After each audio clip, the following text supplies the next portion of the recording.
Hello and welcome to Valuechain News. I am Naomi Oleribe. First, the headlines.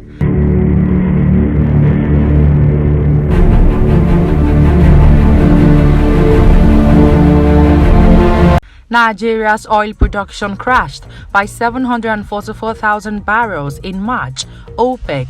Ajib line sabotage cripples gas exports.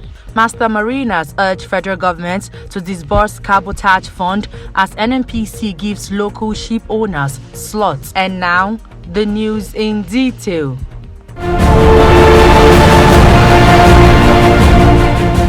Nigeria's crude oil production crashed by 744,000 barrels in March 2021 when compared to what the country produced in the preceding month of April. Figures released on Tuesday by the Organization of Petroleum Exporting Countries showed. In OPEC monthly oil market reports for April 2022, the organization outlined the oil production volumes of its member nations and allies as it revealed that the output from Nigeria dropped in March.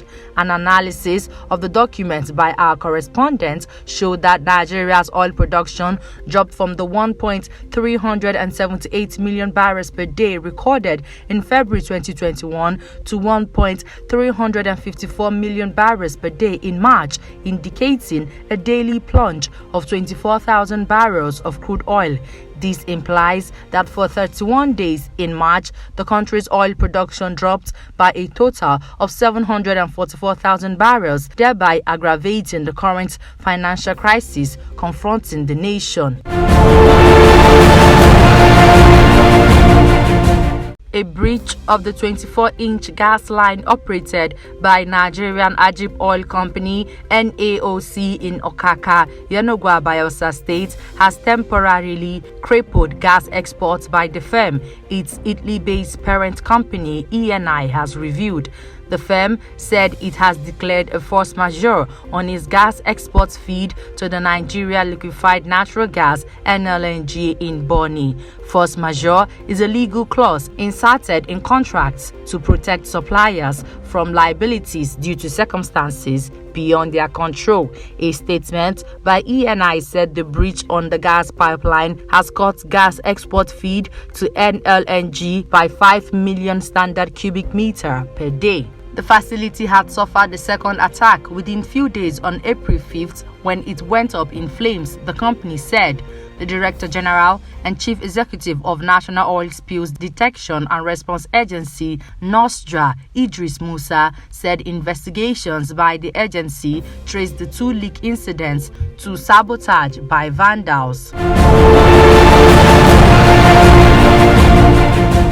The Nigerian Association of Master Mariners (NAMM) has called on the federal government to disburse the money that has accrued in the Cabotage Vessel Finance Fund (CVFF), domiciled under the Nigerian Maritime Administration and Safety Agency (NIMASA). The president of NAMM, Tajuddin Alao, who made the call at the weekend, revealed that the Nigerian National Petroleum Company (NNPC) has now given slots to local ship owners under the Ship Owners Association of Nigeria to lift cargoes. He, however, said lack of funds has hindered local ship owners from taking advantage of the opportunity. Alao, who spoke alongside a former president of the association, Adewale Ishola, frowned at the federal government's continuous retention of the fund, which, according to the Director General of NIMASA, Dr. Bashir Jamo, is now over $200 million. Alao suggested that the Ministry of Transportation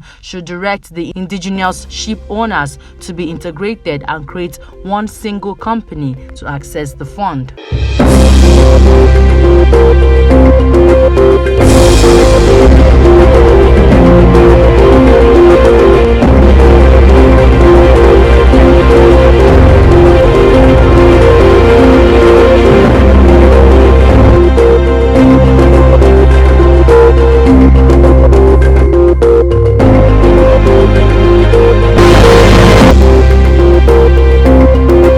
Climate activists have called on more banks and insurers not to back the controversial $5 billion East African crude oil pipeline primed to transport oil from Hoima oil fields in Uganda to the Tanzanian coastal city of Tanga. Leading the campaign are influential climate activists Vanessa Nakate and Hilda Nakabuye, who have offered their support to opponents of the pipeline, citing the need for Africa to stay away from fossil fuels. The unrelenting pressure mounted by environmental groups under the banner #StopEACOP has led a growing list of banks and insurers quitting the oil pipeline project.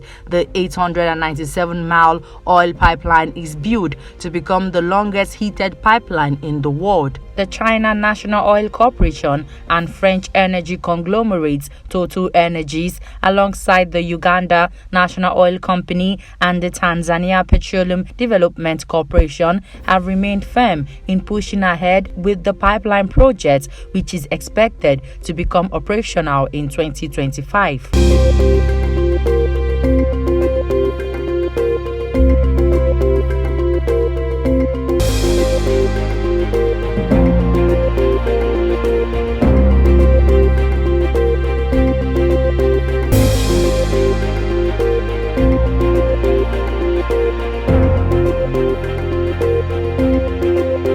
Russian state-owned gas producer Gazprom has continued to supply natural gas to Europe via Ukraine, in line with requests from European consumers, the company said on Monday.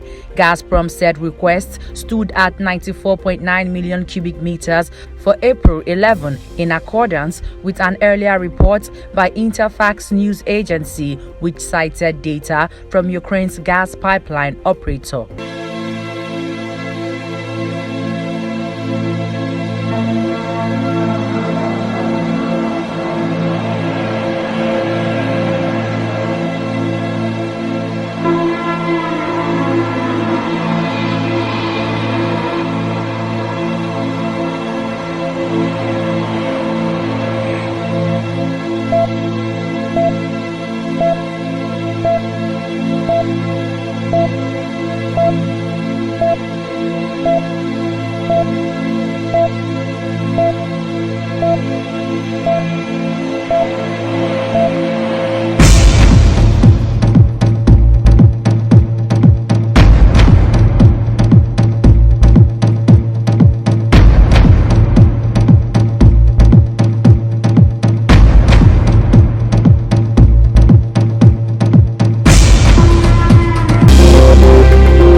Google will land its Equiano cable system in Nigeria this month. The plan was presented by Google's director for the West African region, Juliet Ehimwan Chiazo, during an audience with Issa Pantami, Minister of Communications and Digital Economy. Nigeria is a major landing point for the Equiano cable, and the launch of this major milestone is expected to take place this April, Juliet Ehimwan Chiazo said. Equiano will land at a site located on Elegushi Beach, Lagos. It is the 6th international subsea cable system Nigeria is connecting to. The project will be executed simultaneously with other Google digital investments in the country. Equiano is part of Google's plan to invest $1 billion in Africa in the next 5 years to support digital transformation on the continent. Before we end the news, here's a recap of our headlines. Nigeria's oil production crashed by 744,000 barrels in March. OPEC. Ajib line sabotage cripples gas exports. Master mariners urge federal government to disburse cabotage fund as NNPC gives local ship owners slots. And that's the news. I am Naomi Oleribe. Good evening.